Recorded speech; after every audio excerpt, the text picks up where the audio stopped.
Hello विद्यार्थी मित्रों, मैं आप सभी का बहुत आभारी हूँ। आप यहाँ उपस्थित हैं और मुझे आपसे आरोग्य के विषय में बात करने का थोड़ा समय मिलता है।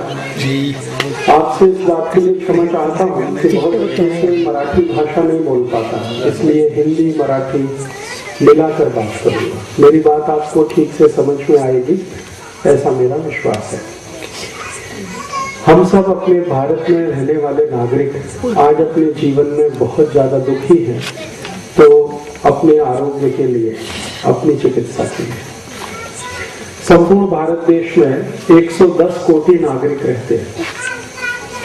हमारा भारत की जो लोक संख्या है वो 110 कोटि की है। इस 110 कोटि की लोक संख्या में सबसे जास्ती लोक संख्या शेतकरी नागरिकों की है, काश्तकार। 77 कोटि शेतकरी नागरिक इस देश में और बाकी लगभग 30 से 33 कोटि नागरिक शहर में रहते हैं। शहर और गांव में रहने वाले जो नागरिक हैं, इनको अपने जीवन में तरह तरह के रोग उत्पन्न होते हैं और उन रोगों की चिकित्सा के लिए वो अपने जीवन में सबसे ज्यादा पैसा खर्च करते हैं। हमारे अपने जीवन के जो रोग हैं, जिनकी चिकित्सा में हम पैसा खर्च करते हैं, मैं उसके बारे में एक बार भारत सरकार को एक पत्र लिखा था। भारत सरकार का आरोग्य खाता है, उसके एक मंत्री हैं, आरोग्य मंत्री भारत देश के। उनको मैंने प्रश्न पूछा कि 110 कोटि भारतीय नागरिक हैं, इसमें कितने कोटि नागरिक स्वस्थ हैं? तो उन्होंने कहा कि स्वस्थ नागरिक भारत में अभी नहीं है, जास्ती से जास्ती नागरिक अस्वस्थ हैं, रोग है उनको। तो क्या क्या रोग है? तो उन्होंने बताया कि लगभग भारत में 10 कोटि नागरिक हैं जिनको डायबिटीज माने मधुमेह, शक्कर का रोग। उसमें से 7.5 कोटि नागरिक तो ऐसे हैं जिनको बहुत भयंकर है और लगभग 2.5 कोटि नागरिक ऐसे हैं जिनको अभी शुरू हुआ है। ऐसे 10 कोटि नागरिकों को डायबिटीज है। 12 कोटि नागरिक भारत में ऐसे हैं, स्त्री पुरुष, जिनको दमा है, अस्थमा और टीबी, ट्यूबरकुलोसिस। फिर लगभग भारत में 10-12 कोटि नागरिक ऐसे हैं जिनको संधिवात है, घुटने का दर्द है, कमर का दर्द है, कंधे का दर्द है, संधिवात से परेशान। फिर भारत देश में लगभग 5 से 6 कोटि नागरिक हैं जिनको पेट की समस्या है, जैसे मूल व्याध है, बवासीर है, भगंदर है, अपच है, कोष्ठबद्धता है, ऐसी बीमारियां। लगभग 10 से 12 कोटि नागरिकों को आंखों के रोग हैं, या तो उनको कम दिखाई देता है या बिल्कुल नहीं दिखाई देता है, या तो मोतियाबिंद आ गया, या तो काला पानी हो गया, ग्लूकोमा हो गया, ऐसी बीमारियां। और इन सब बीमारियों के लिए हर दिन खर्चा लगता है। अगर आपको डायबिटीज है, शक्कर का रोग है और आप किसी भी डॉक्टर से इलाज कराएं तो कम से कम तो साल का खर्च 6-7 हजार रुपए हो जाता है। महीने का खर्च 500 से 600 रुपए आता है, क्योंकि डॉक्टर वो एक इंजेक्शन लगाने के लिए बोलता है, इंसुलिन इंजेक्शन। तो रोज लगाओ तो ठीक रहोगे, नहीं तो कुछ भी हो सकता है। और डॉक्टर बोलता जीवन पर्यंत उसको लगाना है। तो जीवन पर्यंत आपको 5-6 हजार रुपए साल का खर्चा हो गया। अब अगर आप 10 साल इलाज कराएंगे तो 60-70 हजार रुपए गया आपका। ठीक होने की संभावना नहीं, क्योंकि एलोपैथी के सभी डॉक्टर बोलते हैं कि डायबिटीज रोग ठीक नहीं होता। ऐसे ही दमा है, अस्थमा है, उसके बारे में सभी डॉक्टर बोलते हैं कि ये बीमारी ऐसी है जो दम निकलने के बाद ही जाती है। माने आपकी मृत्यु हो जाए तो बीमारी ठीक हो जाती है, ऐसा डॉक्टर बोलते हैं दमा के बारे में। और दमा का इलाज अगर कोई एक व्यक्ति कराए एलोपैथी में तो महीने का खर्च कम से कम 700-800 रुपए आता है, साल का खर्च 10,000 रुपए तक आ जाता है। फिर भी ठीक होने की कुछ गारंटी नहीं। ऐसी मूल व्याध है, बवासीर है, भगंदर है, इसके बारे में वो कहते हैं ऑपरेशन कराओ, लेकिन ऑपरेशन के बाद फिर हो जाता है, फिर ऑपरेशन कराओ, फिर हो जाता है, और एक ऑपरेशन में 15-20 हजार रुपए खर्च हो जाता है। तो एक व्यक्ति को जिंदगी में 3-4 बार कराना पड़ा तो उसका 70-80 हजार रुपए गए।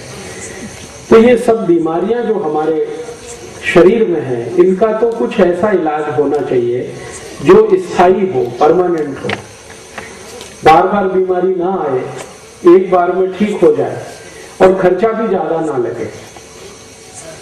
क्योंकि ये जो खर्चे वाली बीमारियां हैं, अगर इनको हम ठीक करने के लिए परेशान रहे तो जिंदगी कर्जे में डूब जाती है। मैंने बहुत सारे शेतकरी नागरिकों को देखा है कि उनके ऊपर बहुत सारा कर्ज है, सिर्फ इसलिए कि बीमारी के लिए, चिकित्सा करने के लिए उन्होंने कर्ज लिया है। कई शेतकरी भाई ऐसे हैं जिनका घर बिक जाता है, जमीन बिक जाती है, गाय बैल सब बिक जाते हैं। ऐसी स्थिति गांव-गांव में है। मैं पिछले कई वर्षों से इस चिकित्सा विषय का अभ्यास करता हूं, और अभ्यास इस दृष्टि से करता हूं कि भारत के नागरिकों को सस्ती से सस्ती चिकित्सा कैसे मिले और जिंदगी भर वो ठीक रहे, स्वस्थ रहे, उसके लिए क्या उपाय हो। तो इस दृष्टि से मैंने भारत देश में सबसे पुरानी जो चिकित्सा पद्धति है उसका नाम है आयुर्वेद। आयुर्वेद चिकित्सा पद्धति का मैं पिछले कई वर्ष से अभ्यास करता हूं। भारत देश में आयुर्वेद चिकित्सा पद्धति लगभग 5000 वर्ष पुरानी है। जब इस देश में भगवान कृष्ण हुए ना, महाभारत हुआ, उसको 5000 वर्ष पूरे हो गए। वो समय से आयुर्वेद चलता है। और कई जगह तो हमारे पुराने शास्त्रों में है कि रामचंद्र जी के जमाने में भी आयुर्वेद था, क्योंकि राम जी के भाई थे लक्ष्मण, उनको मूर्छा आई थी रावण के साथ युद्ध करने में, तो उनकी चिकित्सा संजीवनी नाम की एक बूटी से हुई थी। वो संजीवनी आयुर्वेद की औषधि है। तो अगर राम जी के बारे में बात करते हैं और उस समय का सोचते हैं तो रामचंद्र जी को हुए 5,13,000 वर्ष हो गए। इसका अर्थ यह है कि 5,13,000 वर्ष पहले भी आयुर्वेद चिकित्सा थी। और भगवान श्री राम की जो सेना थी उसमें एक आयुर्वेद के चिकित्सक थे, उनका नाम था सुषेण, वैद्य थे वो। तो रावण के साथ युद्ध होता था तो रात्रि को जो वैद्य थे वो सबकी चिकित्सा करते थे। किसी को तीर लगा, किसी को भाला लगा, किसी को कुछ लगा, चोट लगी तो उसकी चिकित्सा करते थे। इसका माने भगवान श्री राम के समय में भी आयुर्वेद था। मैं कहना ये चाहता हूं कि आयुर्वेद चिकित्सा पद्धति लाखों वर्ष पुरानी है। और अगर कोई चिकित्सा पद्धति लाखों वर्ष पुरानी है तो इसका अर्थ यह है कि उसमें सच्चाई है, उसमें ताकत है। नहीं तो इतने साल कोई चिकित्सा पद्धति चल नहीं सकती। अभी जो आधुनिक चिकित्सा पद्धति है, अंग्रेजी चिकित्सा पद्धति जिसको हम एलोपैथी कहते हैं, ये मुश्किल से 200-250 वर्ष पुरानी है। 250 साल पहले ये शुरू हुई है। और अभी से ही इतनी तकलीफ उसमें आ रही है कि डॉक्टर खुद परेशान है। उनकी परेशानी क्या है? रोज एक नई दवा आती है और रोज एक नया रोग आता है।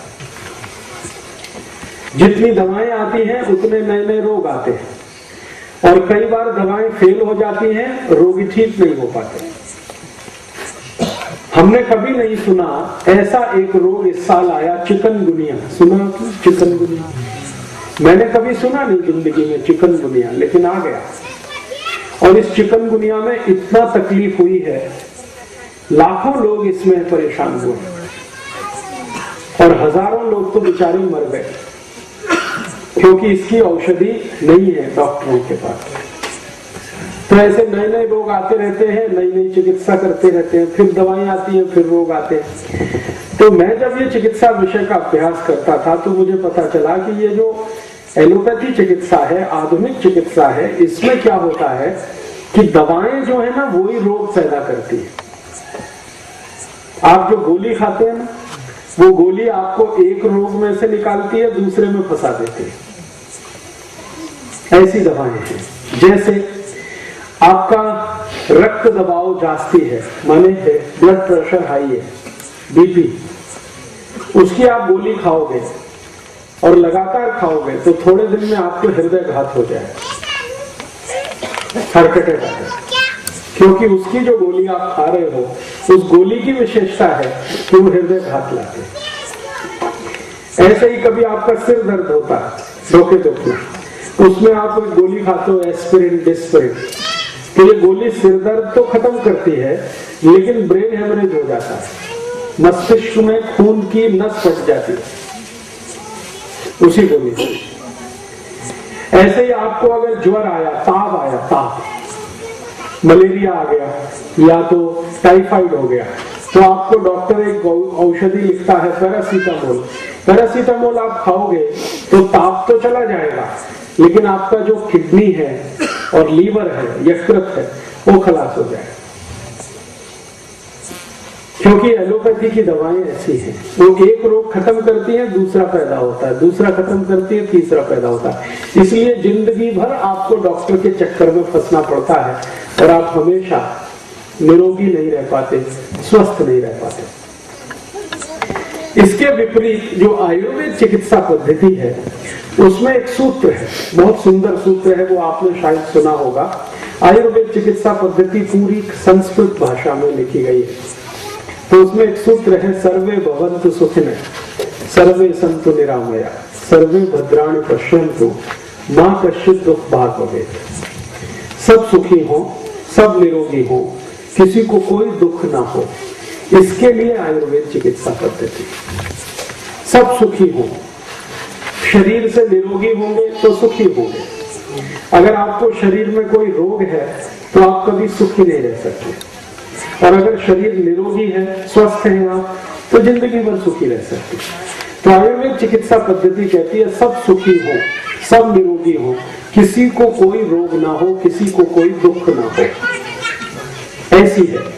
तो जब मैंने इसका अभ्यास किया तो मैंने सोचा कि ये चिकित्सा पद्धति का सूत्र है सर्वे भवन्तु सुखिनः, माने सब सुखी हो, तो इसमें जरूर कोई सच्चाई है, कोई ताकतवर बात है। तो इसलिए मैंने उसका अभ्यास किया। अभ्यास करते करते करते करते मुझे ये समझ में आया कि भारत में आयुर्वेद चिकित्सा पद्धति की मदद से आप जिंदगी भर निरोगी रह सकते हैं, बिना रोग के आपका जीवन चल सकता है। बस उसमें कुछ नियम का पालन करना है, जिसको आप मराठी में कह सकते हैं पथ्य का पालन करना है। अगर आप अपनी जिंदगी में कुछ पथ्य का पालन करने का संकल्प ले लें तो जीवन पर्यंत आपको औषधि की जरूरत नहीं है, डॉक्टर की आवश्यकता नहीं। वो जो पथ्य है ना, वही दुनिया में सबसे बड़ी औषधि। तो हम हमारे जीवन को अगर सुखी रखना चाहते हैं, निरोगी रखना चाहते हैं, कोई रोग हमको ना हो, तो कुछ पथ्य पालन करना है। मैं आज आपको ऐसे ही कुछ पथ्य के बारे में जानकारी देने आया। अगर आप आज से ही उसका पालन शुरू करेंगे तो आपके शरीर के 50% रोग बिना किसी औषधि के 1 महीने में निकल जाएंगे। और अगर आपने वो पथ्य पालन 2 महीने किया तो 80% रोग बिना किसी औषधि के चले जाएंगे। और जो 3 महीने किया तो सभी रोग आपके शरीर से चले जाएंगे। फिर आप बोलेंगे 3 महीने के बाद क्या करना? 3 महीने के बाद जो पथ्य आपने शुरू किया है उसको आगे भी चालू रखना, तो दोबारा कोई रोग नहीं आएंगे। ये है आयुर्वेद का सरल सूत्र। अब आप बोलेंगे वो पथ्य क्या है? मैं आपको छोटी छोटी कुछ माहिती देता हूं। हमारा शरीर सबसे ज्यादा जो महत्वपूर्ण अंग है अपने शरीर का, वो है पोट, हमारा पेट। क्यों? जो कुछ भी हम खाते हैं वो सब पोट में जाता है। खाते हम किस लिए हैं? शरीर को ऊर्जा मिले, ताकत मिले, इसके लिए खाते।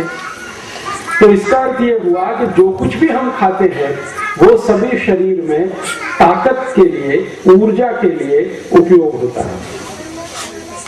अगर खाया हुआ आपका सब कुछ पच गया तो वो ऊर्जा में और ताकत में बदल जाता है, और जो नहीं पचा तो वो सड़ता है, और अगर वो सड़ गया तो फिर जहर में बदलता है, और वो जहर जो है शरीर के अंग अंग में इकट्ठा हो जाता है, रक्त में मिल जाता है, फिर इकट्ठा हो जाता है, और वही जहर है जो तरह तरह के रोग उत्पन्न करता है।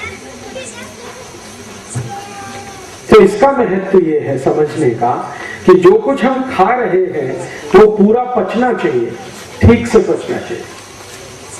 आप जानते हैं कि जो भोजन आप करते हैं, भाकरी खाया आपने, चावल खाया, दाल खाया, आमटी खाया, सब्जी खाया, तरकारी खाया, मिठाई खाई, दूध पिया, दही खाया, पाक पिया, ये सब शरीर में अंदर जाके 5 तत्वों में बदलता है। जो कुछ भी आप खाते हैं, सबसे पहले खाया हुआ जो कुछ भी आपने खाया है वो पेस्ट में बदलता है। पेस्ट क्या होता है? ठोस और द्रव, उसके बीच का एक तंत्र है जिसको पेस्ट कहते हैं। तो कुछ खाया हुआ है तो वो अंदर जाके जलेगा। पहले जठर एक स्थान होता है पेट में, वहां पर अग्नि जलती है, उसको हम आयुर्वेद में जठराग्नि कहते हैं। तो जैसे ही आप कुछ खाते हैं अग्नि जलती है, अग्नि उसको पचाती है, और वो पचने के बाद फिर 5 तत्वों में बदलता है। मांस, मज्जा, रक्त, वीर्य और मल। जो कुछ भी आपने खाया है ये 5 चीजों में बदलता है। मांस जो आपके शरीर में, मज्जा हड्डियां जिसको आप कहते हैं, हड्डियों में काम आने वाली चीज, रक्त आप सभी जानते हैं खून, वीर्य आपको मालूम है, और अंत में मल। मल जो है वो बिना पचे हुए भोजन का भाग है। जो भोजन आपको पचने के काम में नहीं आएगा वो मल के द्वारा बाहर निकल जाएगा, और जो काम आएगा वो है मांस, मज्जा, रक्त और वीर्य। ये सभी में होता है, मनुष्य में, पुरुष में हो, स्त्री में हो, बच्चे में हो, बूढ़े में हो, सब में होता है। और मनुष्य के बाहर जो जानवर हैं उनमें भी होता है। कुत्ता है, गाय है, भेड़ है, बकरी है, उनके शरीर में भी यही होता है। भोजन करेंगे 5 चीजों में उनके यहाँ भी बदलता है। अब हम जो भोजन कर रहे हैं वो बराबर पाचन हो, उसका रक्त बने, मांस बने, मज्जा बने, वीर्य बने, और जो बचा हुआ है कचरा वो मल बने, मल शरीर के बाहर निकले। ऐसे ही हम जो पी रहे हैं वो भी शरीर में ऐसे ही 5 चीजों में बदलता है, और अंत में जो कचरा है वो मूत्र में बदलता है। तो खाने वाला अंत में कचरा मल है, पीने वाला अंत का कचरा मूत्र है।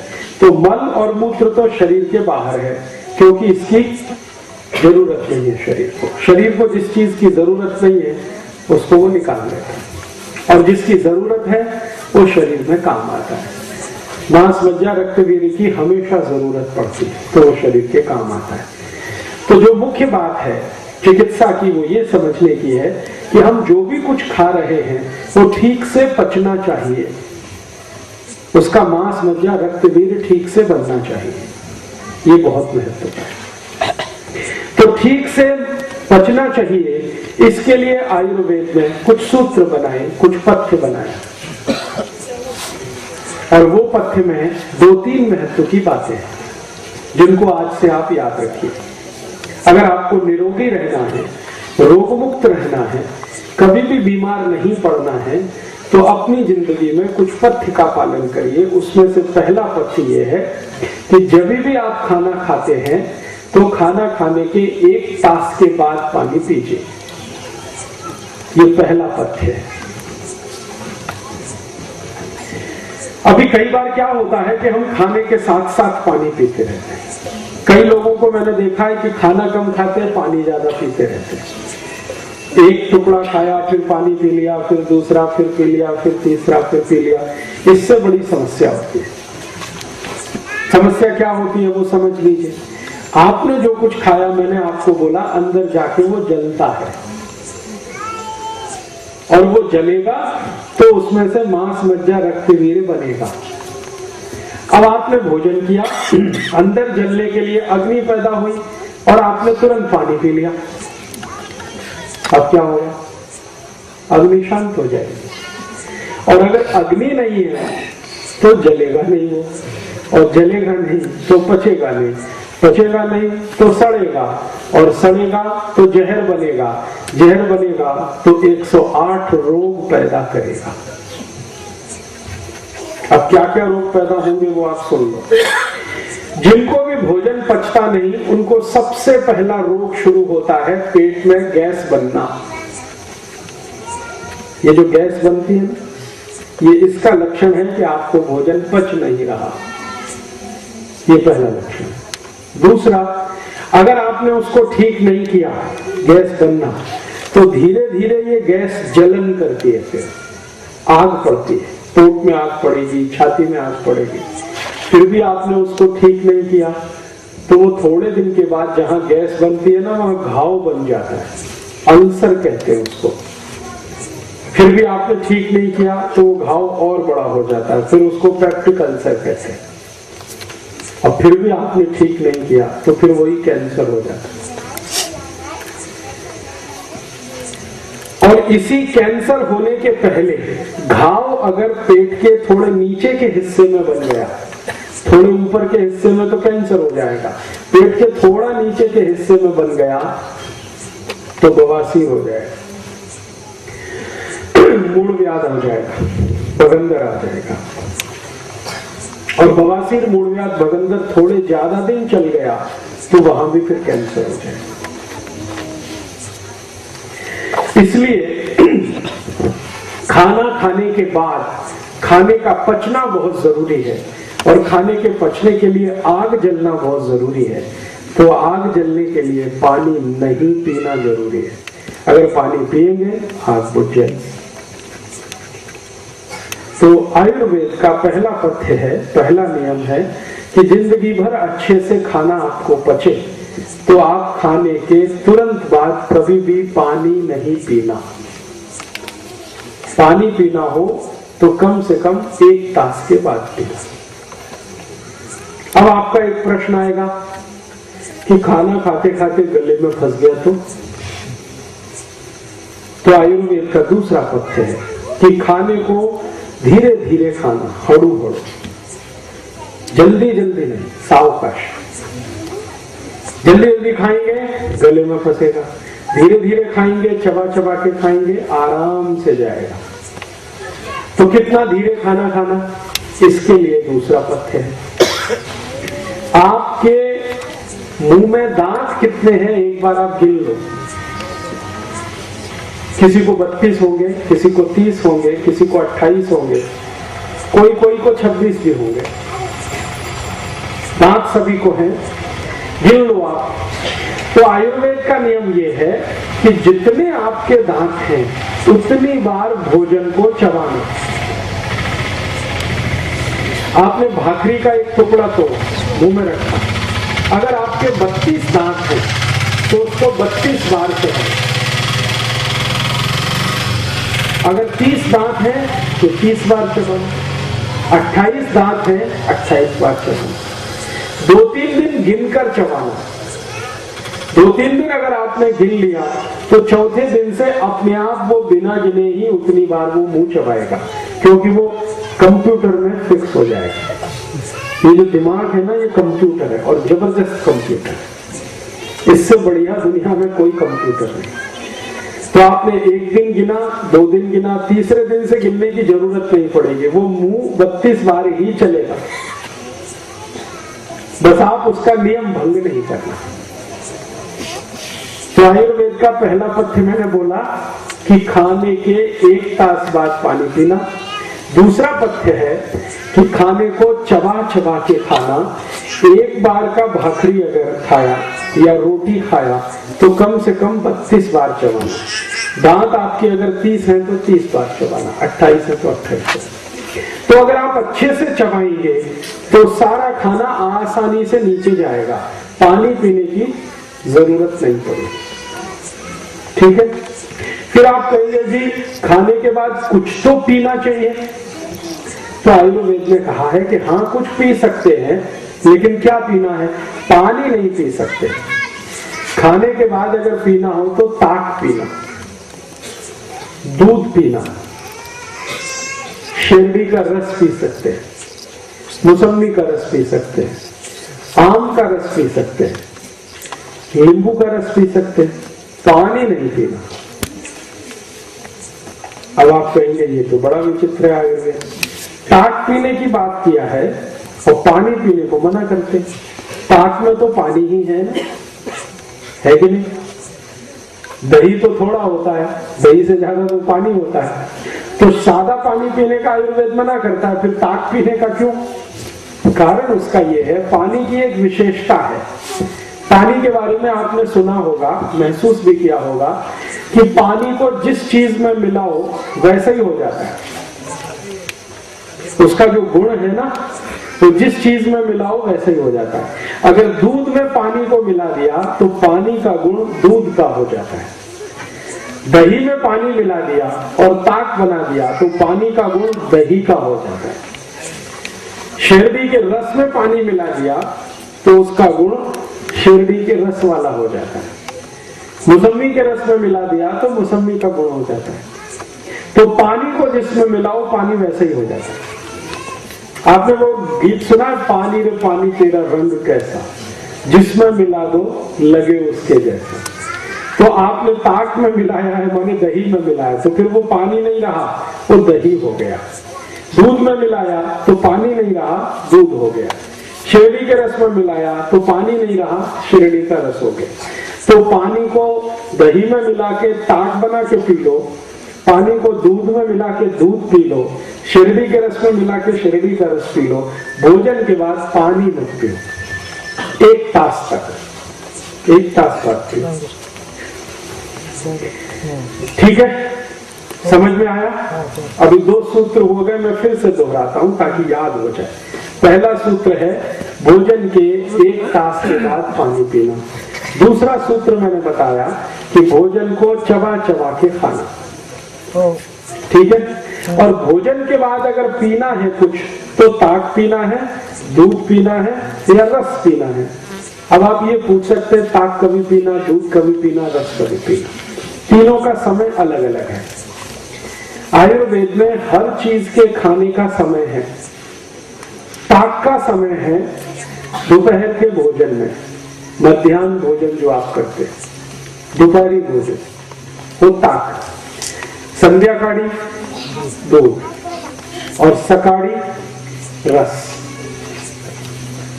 सकाळी जो जेवण किया आपने, ब्रेकफास्ट जिसको आप कहते हैं, नाश्ता कहते हैं, उसमें फल का रस पीना, शेरडी का रस, नींबू का रस, संतरे का रस, मौसम्बी का रस, अनार का रस, दाड़िम का रस, टमाटर का रस, गाजर का रस, जो भी फल का रस है वो सवेरे पीना है, नाश्ते के बाद। दोपहर को जो भोजन किया, दोपहरी भोजन आपका है, उसके बाद हमेशा ताक पीना है दही का, और रात्रि भोजन जो है आपका, उसके बाद दूध पीना। याद रहेगा? सकाळी जेवण नंतर रस, ज्यूस, दुपारी भोजन नंतर ताक, रात्रि भोजन नंतर दूध। बस ये नियम है। तो पहला नियम हुआ भोजन के 1 तास बाद पानी पीना। दूसरा नियम हुआ भोजन को चबा चबा के खाना, इतनी बार चबाना जितने हमारे दांत हैं। तीसरी बात हो गई कि भोजन के 1 तास बाद पानी तो पीना है, लेकिन भोजन के तुरंत बाद अगर कुछ पीना हो तो सकाळी जेवण नंतर ज्यूस, दुपारी जेवण नंतर ताक, रात्रि जेवण नंतर दूध। आगे चले, समझ में आया? अब आगे चले। आगे का जो पथ्य है, सूत्र है, वो क्या है? आगे का पथ्य और सूत्र ये है कि जो आप पानी पिएंगे भोजन के 1 तास बाद, वो पानी कैसे पीना, वो बहुत महत्वपूर्ण है। अभी हमने देखा है कि पानी कैसे पीते हैं, एक लोटा भरा, गट गट गट गट गट गट उतार दिया। ये सबसे खराब पद्धति है पानी पीने की।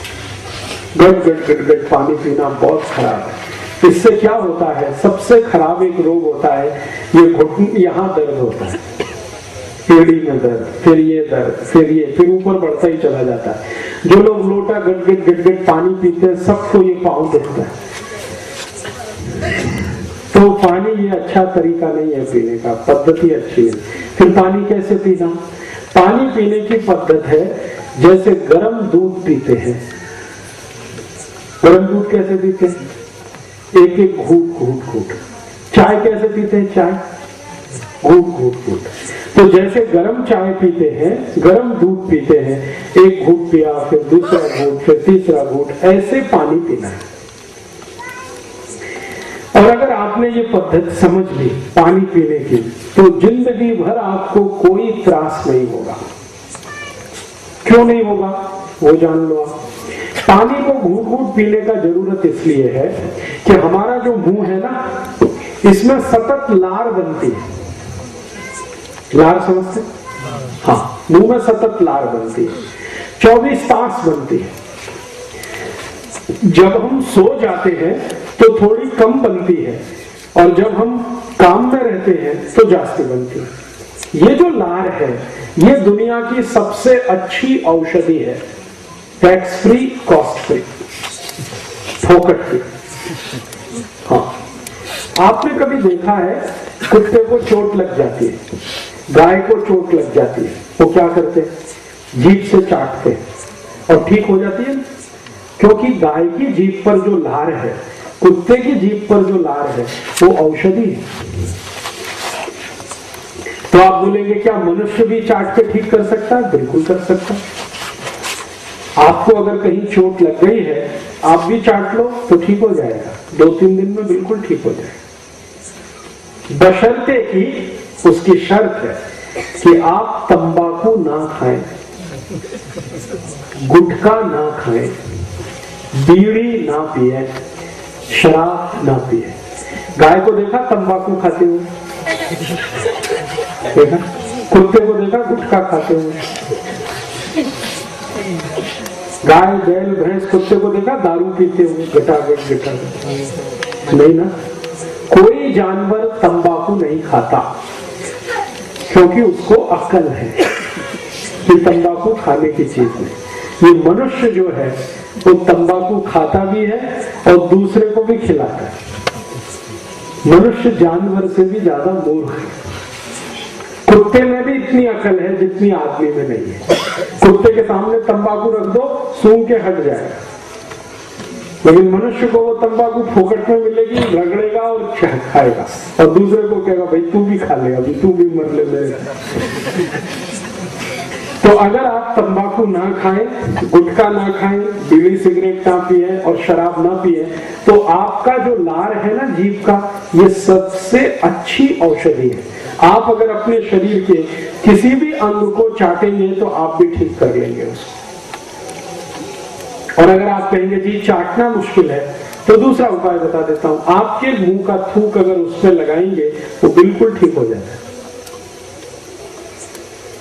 मनुष्य के लार में भी औषधि है, जानवरों में भी औषधि है। तो आयुर्वेद ये कहता है कि ये जो मुंह की लार है, क्योंकि इसमें औषधि है, इसलिए ये बाहर नहीं जानी चाहिए, ये पेट के अंदर जानी चाहिए। तो पेट के अंदर लार जास्ती से जास्ती जाएगा तब जब पानी को घूट घूट करके पिए। अगर गट पानी पिया तो लार नहीं जाता। घूट घूट पानी पिएंगे, पानी मुंह में रहेगा तो लार को अंदर लेके जाएगा। तो मुंह के लार को पानी के साथ मिलाकर अगर आप अंदर लेंगे तो जिंदगी में कभी कोई रोग नहीं आएगा, क्योंकि ये जो लार है ना, वात, पित्त, कफ तीनों का नाश करने वाली है। और 3 ही तरीके से रोग आते हैं, या तो वात के कुछ रोग हैं, या तो पित्त के हैं, या तो कफ के हैं। चौथा कोई रोग दुनिया में नहीं है। वात के रोगों की संख्या लगभग 48 है, पित्त के रोगों की संख्या लगभग 50 के आसपास है, और कफ के रोगों की संख्या भी लगभग 50 के आसपास है। कुल आपके शरीर में 148 रोग हैं, और उन सभी रोगों को ठीक रखने की ताकत लार में है। इसलिए आयुर्वेद कहता है कि हमेशा पानी पियो तो घूट घूट भर के पियो। कर सकते हैं? आज से ही चालू करें। तो आप कहेंगे समय बहुत लगेगा, लगने दीजिए। आपको करने का क्या है? मान लो आपने गट पानी पी के समय बचा लिया, तो वो समय का क्या करेंगे आप? टीवी देखेंगे, फालतू का नाच गाना सुनेंगे, उसमें समय खराब ही होने वाला है। और इधर आप पानी गट पी के समय बचा लीजिए, फिर बीमारी आएगी तो डॉक्टर के दवा खाने में समय जाने वाला है। वो जो बचाया तो दवा खाने में चला गया, 2 महीने 3 महीने भर्ती रहना पड़ेगा, ऑपरेशन कराना पड़ेगा, हजारों रुपए खर्च करना पड़ेगा। तो खाने पीने का समय मत बचाइए। 1 गिलास पानी पीने में 10 मिनट लगता है, लगने दीजिए, 15 मिनट लगता है, लगने दीजिए, एक घूंट करके पानी पीजिए। ये पानी पीने का तरीका है, ठीक है। अब एक आगे का पथ्य है कि पानी जो पीना है, कभी भी ठंडा पानी नहीं पीना है। गार पानी, बर्फ डाला हुआ पानी कभी भी मत पीजिए, क्योंकि दुनिया की सबसे खराब चीज यही है, गार पानी, ठंड पानी।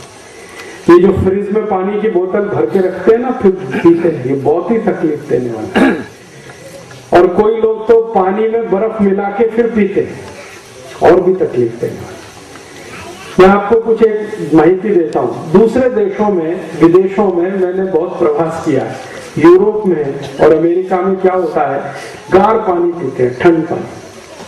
और इतना गार होता है कि पानी फ्रिज में रखते हैं और खूब ठंड होता है, फिर उसमें बर्फ डाल के फिर पीते। ये उनका तरीका है। परिणाम क्या होता है, जब बहुत गार पानी पिएंगे तो सवेरे सवेरे जब वो संडास घर में घुसते हैं ना, तो 2-2 तास बाहर नहीं आते, वहीं बैठे रहते हैं संडास। उनको पूछो भाई क्या कर रहे हो 2 तास संडास घर में, वो कहते हैं व्रत पत्र पढ़ रहे हैं, न्यूज़पेपर पढ़ रहे हैं, मैगजीन पढ़ रहे हैं, पुस्तक पढ़ रहे हैं। क्यों पढ़ रहे हैं? पोट साफ नहीं होता, बैठना पड़ता है, बहुत ताकत लगाते हैं, फिर भी पोट साफ नहीं होता। कभी कभी गाना भी गाते हैं, मेरे सपनों की रानी कभी आएगी, वो आती नहीं है। एक तास 2-2 तास बैठते, फिर अंतिम दुष्परिणाम क्या होता है कि पोट साफ नहीं हुआ ना, तो मुंह से बदबू आती है। तो मुंह की बदबू को रोकने के लिए टूथपेस्ट घिसते हैं, लेकिन टूथपेस्ट क्या करता है, 15 मिनट बदबू दूर करता है, फिर आती है, तो फिर वो माउथ फ्रेशनर स्प्रे करते हैं। और जास्ती तास संडास साफ नहीं हुआ तो शरीर से दुर्गंध बहुत आती है, पसीना निकलता है ना, उसमें बहुत दुर्गंध आती है। और उस पसीने की दुर्गंध को दबाने के लिए सेंट स्प्रे करते हैं, टैल्कम पाउडर लगाते हैं, ताकि ये पसीने की दुर्गंध दबी रहे। लेकिन इतने मूर्ख हैं, पोट साफ नहीं करते, बाकी सब करते हैं। दांत में पेस्ट घिसेंगे, लिस्ट्रीन स्प्रे करेंगे, बगल में स्प्रे करेंगे, यहाँ स्प्रे करेंगे, टैल्कम पाउडर लगाएंगे, लेकिन बदबू तो आती ही है, क्योंकि वो तो अंदर की खराबी है। अंदर की खराबी ठीक नहीं करते, क्योंकि गार पानी पीते रहते। और ज्यादा दिन अगर ये पोट साफ नहीं हुआ तो फिर आप जानते हैं ये जो मल है, यही पोट में चिपक के अंतड़ियों पर इकट्ठा होता है, तो यही फिर बवासीर, मूलव्याध और बगंदर में बदल जाता है। और ज्यादा दिन पोट साफ नहीं हो तो शरीर में वजन बढ़ना शुरू हो जाता है, मोटापा आता है। और आप कभी अमेरिका जाएंगे तो अमेरिका में 27 कोटि की लोक संख्या है और लगभग 14 से 15 कोटि लोग भयंकर मोटे हैं। इतने मोटे हैं कि 8वीं 10वीं कक्षा में पढ़ने वाला विद्यार्थी 140 किलो का, 150 किलो, हाथी का बच्चा। हाँ, और उनका जो क्लासरूम होता है ना, उसमें दरवाजा बहुत चौड़ा होता है, क्योंकि छोटे दरवाजे में निकल ही नहीं सकता, इतना मोटा है। फिर वो मोटापा जब ज्यादा हो जाता है ना, तो गंभीर रोग होता है, हृदयघात हो गया, हार्ट अटैक आ गया। अमेरिका में हर साल लाखों नागरिक हृदयघात से मरते हैं, और वो मोटापे से होता है। इसलिए मेरी आपको विनती है, गार पानी कभी नहीं पीना, ठंड पानी गलती से भी नहीं पीना। तो फिर आप पूछेंगे पानी कैसा पीना? कोमट पानी पीना। अभी ठंडी का समय आ गया, नवंबर, दिसंबर, जनवरी, फरवरी, 4 महीने कोमट पानी पीना। फिर मार्च आ जाएगा, मार्च में गुड़ी पड़वा आएगी ना, तो गुड़ी पड़वा के बाद आप पानी पीना ताम्र पात्र का रखा हुआ, तांबे के भांडे में रखा हुआ, तो 3 महीने पीना। मार्च, अप्रैल, मई, मई जब आ जाएगा तभी मिट्टी के भांडे का पानी पीना, लेकिन बर्फ डाला हुआ गार पानी कभी नहीं पीना। अभी जब ठंडी का समय है, नवंबर, दिसंबर, जनवरी, फरवरी, तो कोमट पानी पीना है, थोड़ा गर्म करके पीना है। फिर उसके बाद तांबे के भांडे का पीना है 3 महीने, और बाकी 3-4 महीने जो बच गया तो मिट्टी के भांडे का पानी पीना है। गार पानी, बर्फ का पानी कभी गलती से भी नहीं पीना। अच्छा, अब आगे चलता हूं। एक और पथ्य है कि सुबह सुबह जब आप सोकर उठते हैं तो रात्रि में, मैंने आपसे कहा ना, लार तो बनती रहती है लेकिन कम होती है, लेकिन रात्रि में जो लार बनती है ये बहुत बहुत कीमती होती है, सबसे ज्यादा कीमती। तो जैसे ही सुबह आप सोकर उठे हैं तो सबसे पहले पानी पीना ताकि लार अंदर जाए। कुल्ला नहीं करना, दांत नहीं घिसना, पहले पानी पीना। अगर आपको दांत घिसना है तो रात्रि को जेवण नंतर, यदि आप सोते हैं ना तो दांत घिस के सोना, सवेरे उठ के पहले पानी पीना, उसके बाद संडास जाना, संडास से बाहर आने के बाद फिर दांत घिसना सकत। तो इसमें क्या होगा, रात्रि को जो लार मुंह में है वो इधर उधर जमा रहती है, इधर जमा हो जाती है, इधर जमा होती है, तो फिर पानी पिएंगे, ऐसे करके पी लीजिए उसको, तो सब अंदर चली जाए। और सवेरे सवेरे उठ के ही पानी पीना है, तो कितना पानी पीना, तो इसके लिए पथ्य है कि कम से कम 3 गिलास पीना। तो आप कहेंगे ये तो बड़ा मुश्किल कहा, 3 गिलास पीना। तो इसके लिए ऐसा करिए कि आप 1 गिलास से शुरू करिए, अभ्यास करिए। कल 1 गिलास पीजिए, 2-4 दिवस 1 गिलास पीते रहिए, फिर 1 गिलास से 1.5 गिलास कर दीजिए, फिर 2-4 दिन बाद 2 गिलास कर दीजिए, फिर 2.5 गिलास कर दीजिए, फिर 15-20 दिन में 3 गिलास पीने लगे। और 3 गिलास पानी पीकर फिर आप संडास जाइए, तो संडास में बैठते ही आपका पोट साफ हो जाएगा। और मेरा एक सूत्र है, वो आप हमेशा याद रखें। कोई व्यक्ति अगर ये सोचता है कि मैं निरोगी हूं, स्वस्थ हूं, या रोगी हूं, बीमार हूं, तो इसका क्या तरीका है जांच करने का? तरीका बहुत सरल है। संडास घर में जिस व्यक्ति को जितना कम समय लगता है वो उतना ही स्वस्थ है। अगर आप संडास घर में गए, 5 मिनट के बाद बाहर आ गए, आप स्वस्थ हैं, और आधा घंटे के बाद आ रहे हैं, 30 मिनट लग गया, तो बीमार है।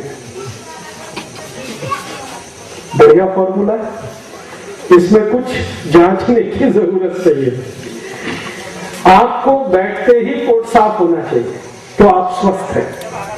और बैठ के इंतजार करना पड़ता है तो बीमारी है।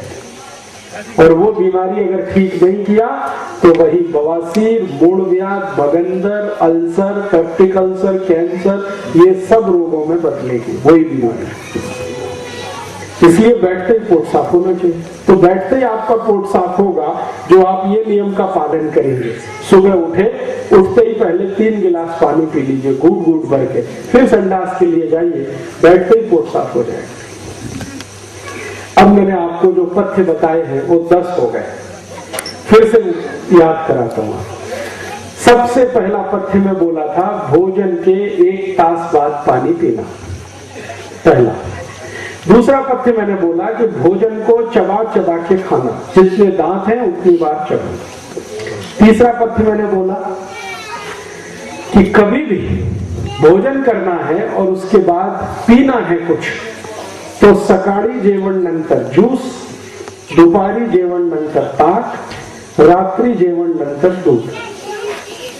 चौथा सूत्र मैंने बोला कि पानी कभी भी पीना हो तो घूट घूट भर के पीना, पिट पिट पिट पिट। आगे का सूत्र मैंने बोला कि गार पानी कभी नहीं पीना, ठंड पानी कभी नहीं पीना, कोमट पानी पीना अभी सर्दी के दिन में। और जब थोड़ा गुड़ी पड़वा से गर्मी शुरू होगी तांबे के भांडे का, और जास्ती गर्मी होगी तो मिट्टी के भांडे। फिर मैंने नियम बताया कि सकाळी उठते ही सबसे पहले पानी पीना, उसके बाद आपको संडास में जाना। ये कुल मिला के अभी 10 सूत्र हो गए। आपके समझ में आ गए? नहीं आए हो तो पूछिए। बराबर समझ में आया?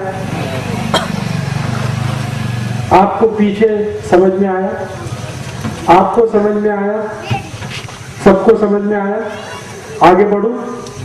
नहीं आया हो तो पूछ लो अभी। अगर समझ में आया तो मैं आगे बढ़ता हूं, नहीं तो अभी पूछो प्रश्न। बराबर समझ में? चलो अब आगे बढ़ता हूं। हमारे शरीर को जीवन जितना आवश्यक है, नींद उतनी ही आवश्यक है। निद्रा, झोप बहुत आवश्यक है। झोप, और अगर झोप अच्छी नहीं है तो कम से कम शरीर में 50 रोग होते हैं अगर झोप अच्छी नहीं है। जिनको भी अच्छी झोप नहीं है उनको सबसे पहला रोग शुरू होता है डोके दुखना, आंख दुखना, मांडी दुखना, कंधे दुखना। और जास्ती दिन झोप अच्छी नहीं आएगी तो और भी खतरनाक रोग होते हैं। और उनमें से एक तो रोग इतना खतरनाक होता है, मिर्गी के दौरे पड़ना, अपस्मार होना, एपिलेप्सी होना। ये सब रोग झोप अच्छी नहीं होने के हैं। तो आयुर्वेद ये कहता है कि जीवन इतना अच्छा, झोप उतनी अच्छी, झोप भी अच्छी होनी चाहिए। आप बोलेंगे अच्छी झोप कितनी होनी चाहिए? उसका नियम ये है कि आप अगर खेत में काम करते हैं, काश्तकार है, शेतकरी है, तो कम से कम आपकी झोप 7 से 8 तास होनी चाहिए। कम से कम 7 तास, जास्ती से जास्ती 8 तास, इतनी झोप आपकी होनी चाहिए। अगर खेत में काम करते हैं, काश्तकार हैं, शरीर का काम करते हैं। कोई लोग अगर मजदूरी करते हैं तो उनको भी 7 से 8 तास की झोप होनी ही चाहिए। शरीर का जितना ज्यादा मेहनत है उतनी ज्यादा झोप होनी चाहिए। और अगर खाली मानसिक काम करते हैं, दिमाग का काम करते हैं, पेन चलाते हैं, कागज पर लिखते हैं, जैसे बैंक में आप काम करते हैं, बैंक में शरीर का तो कुछ काम नहीं है, कुर्सी पर बैठे, मेज पर रजिस्टर, उसमें लिखना।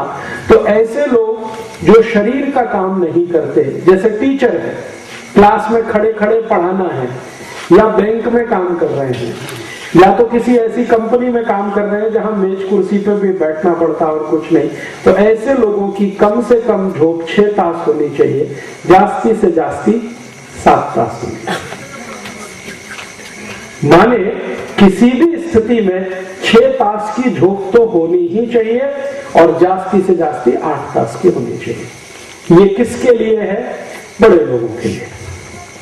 बड़े लोगों से मतलब जिनकी उम्र 60-70 साल से लेकर 25-30 साल के बीच में, उनके लिए। और जिनकी उम्र 14-15 साल के आसपास है, 20 के नजदीक है, वो 1-2 तास जास्ती सो सकते हैं, 9 तास की झोप ले सकते हैं। और उससे भी छोटे हैं, 5-6 साल के बच्चे हैं, इनको 10 तास की झोप चल सकती है। और जो सबसे छोटे बच्चे हैं, 3 बरस से कम, उनको 12 से 14 तास की झोप चाहिए। और जो 1 बरस से कम है, उनको 18 तास की झोप चाहिए। ये है। तो बच्चे की उम्र जितनी कम है, झोप उतनी ज्यादा, उम्र जितनी ज्यादा, झोप उतनी कम। तो हम देख लें हमारी उम्र क्या है, उसके हिसाब से जोड़ लें। अब अच्छी झोप आए आपको, तो इसके लिए आयुर्वेद ने कुछ पथ्य बताया। सबसे पहला पथ्य ये है कि रात्रि को झोप लेने का समय पक्का करिए आप 9 बजे। तो 9 बजे आपको सोना है तो सुबह 6 बजे उठिए, बराबर झोप पूरी हो गई। और अगर कुछ ज्यादा देर हो रही है तो 10 बजे सोइए, सुबह 7 बजे तो हर हालत में उठ जाइए। और 9 बजे के पहले सो सकते हैं 8 बजे, तो सुबह 5 बजे उठ जाइए। 7 बजे सो सकते हैं तो सुबह 4 बजे उठ जाइए। समय नक्की करिए। ये पहला सूत्र है। दूसरा नियम है, दूसरा सूत्र है कि आपको शाम को अच्छी झोंक लेने की है, तो झोंक लेने से कम 2 से 3 तास पहले आपका भोजन होना चाहिए। अगर 9 बजे झोंक लेना है तो 6 बजे आपको भोजन खाना चाहिए। 10 बजे झोंक लेनी है तो 7 बजे आपका भोजन हो जाना चाहिए। ये बहुत आवश्यक है।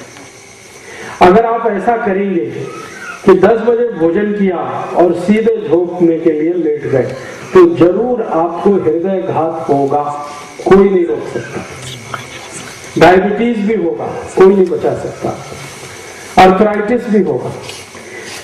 खाना खाते ही जो सोने के लिए जाते हैं उनको बहुत तकलीफ आती है। इसलिए आयुर्वेद का नियम यह है कि जब भी आपको सोना है 8 बजे, 9 बजे, 10 बजे आप तय करिए, उसके 3 तास पहले भोजन होना। ये है। मैं तो आपको एक सरल नियम बताता हूं कि शाम का भोजन आप उस समय कर लीजिए जब सूर्यास्त होता है। सूर्यास्त का समय जो है ना, शाम का भोजन कर लीजिए, फिर उसके 2-3 तास के बाद आप सो सकते हैं। तो ये नियम है। और दूसरा है कि आप जब सोने के लिए जाएंगे तो आपका जो सिर है और जो पांव है, इसको किस दिशा में रखना, ये बहुत महत्वपूर्ण है। तो जो सूर्य की दिशा है, सूर्य की दिशा माने पूर्व दिशा, पूर्व दिशा में हमेशा आपका सिर रहना चाहिए और पश्चिम दिशा में आपके पांव रहने चाहिए। ये है नियम। पूर्व में सिर, पश्चिम में पांव। और कभी कभी अगर इसमें कुछ बदल करना है तो एक ही बदल हो सकता है कि दूसरा आपको बदल करना है तो दक्षिण में सिर और उत्तर में पांव। कभी भी उत्तर दिशा में सिर करके मत सोना, नहीं तो बहुत जल्दी मृत्यु आएगी। आपको मालूम है, जिस व्यक्ति की मृत्यु हो जाती है उसका सिर हमेशा उत्तर की दिशा में किया जाता है, पांव दक्षिण में, क्योंकि उत्तर की दिशा मृत्यु की दिशा है। मरने के बाद ही व्यक्ति का सिर उत्तर में किया जाता है, जीवित रहने पे नहीं। तो इसलिए इसका याद रखना बहुत जरूरी है। पूर्व दिशा में सिर, पश्चिम में पांव, ये सबसे अच्छा है। और अगर कुछ कारणवश नहीं हो पा रहा है तो दक्षिण में सिर, उत्तर में पांव कर सकते हैं। आज ही घर में बदल कर लीजिए। आपके घर का जो बिस्तर है, अगर आप चारपाई पे सोते हैं, पलंग पे सोते हैं, तो उसका सिर पूर्व दिशा में कर लीजिए। जमीन पे सोते हैं तो सबसे अच्छा, कभी भी आसानी से बदल किया जा सकता है। तो अच्छा झोंक लेना है तो पूर्व में सिर करिए, ठीक है। अब उसके आगे का एक तथ्य है कि जब आप झोंक लेने के लिए लेट गए, तुरंत झोंक आनी चाहिए आपको। ये नहीं कि ऐसे ऐसे बदल कर रहे हैं, करवट बदल रहे हैं, कभी इधर कभी इधर, कभी इधर कभी इधर। बहुत लोग हैं आधा आधा तास ऐसे ही घूमते रहते हैं बिस्तर पे, झोंक ही नहीं आती। तो इसका मतलब कुछ रोग है आपको। तो तुरंत आपको झोंक आए, इसके लिए एक बहुत सरल पथ्य है आयुर्वेद का कि आप जैसे ही लेट गए तो ये दाहिना नाक है ना, इसको बंद कर दीजिए और बाएं नाक से सांस भरिए और छोड़िए, सांस भरिए, सांस छोड़िए, सांस भरिए, सांस छोड़िए, ऐसे करके।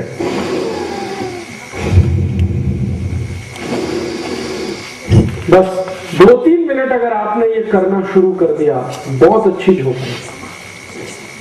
2-3 मिनट इसका असर होता है। फिर सो जाइए, फिर कोई हरकत नहीं। अब आप पूछेंगे कि भाई सोने का कैसे है? सीधा सोना, पेट के बल सोना, पीठ के बल सोना, ऐसे करवट में, ऐसे करवट में। तो रात्रि को जब सोना हो तो पीठ नीचे, पेट ऊपर, ऐसे ही सोना अच्छा होता है। अच्छी झोंक उसी में आती है। दोपहर को अगर आप सोना चाहते हैं भोजन के बाद, तो हमेशा ये जो बायां हाथ है ना, लेफ्ट, क्या कहते हैं, डावा मराठी में, तो डावा बाजू आपको लेटना चाहिए दोपहर को भोजन नंतर। तो दोपहर की झोप लेनी है तो ऐसे करके लीजिए। रात्रि को दोनों हाथ फैला के सिर आसमान की तरफ, चेहरा आसमान की तरफ, पीठ के नीचे ऐसे सोना है, तो झोप अच्छी आएगी। तो झोप से होने वाले रोग कभी नहीं आएंगे। ठीक है।